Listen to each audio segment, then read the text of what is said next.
Bizlerin bankta misal жұмыссыздарға жеңілдетілген кредит бар да. Мысалы, физический болса 5 миллионлық, 17 миллионлық, 50 миллионлық кредитlerimiz бар да. Егер еркек адам болса 25%, әйел адам болса 23% да. Әйелдерге 2% арзанлаштырылған. Жаңағыдай фирмаңыз болатын болса, фирмаға 20%. Егер фирманың бастығы әйел адам болатын болса 18% да. 100 миллионға дейін без залог, 100 миллионның жоғарысында залогпен шығарды, максимальный 300 миллионға дейін беріледі.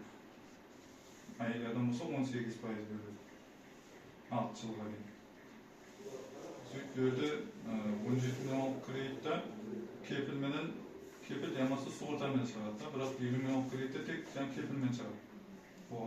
Оған суғырта басқа не алынбайды. Жаңағы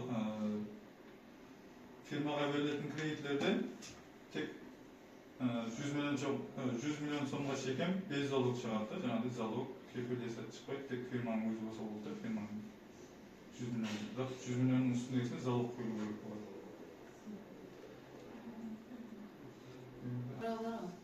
Енді фирма аша жат болса не барыз?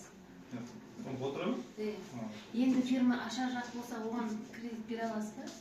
Біздерде агробанктың өзінде енді ашылған фирмаларға берілмейді. Мысалы, президенттің қарары 312 санына бар да, президенттің қарары.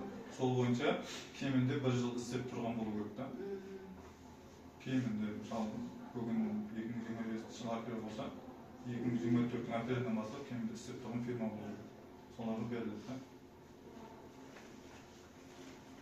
Сұрағыңыз болса, берсеңіз түсіндіріп береміз. Жұмыссыз бірақ сыртта жүрген адамдарға қалай? Өзі болу керек, өзі болмаса кредит шығара алмайды. Я, болмады, бірақ кейін ол кредитті алып мысалға сыртқа жұмыс істеуге кетіп қалса. Сыртқа жұмыс істеуге кетіп қалса, мысалы, Не қылмай ма оған? Ешқандай не жоқ па? Егер кредиттің уақытында төлеп тұрса, осы сияқты төлейтін адам болса, төлеп тұра береді. Егер митпа өтіп кетсе, сыртқа шығуға шектеу қойылады да, кейін сыртқа шыға алмай қалады, немесе сырттан келсе, қайтадан шыға алмай қалады.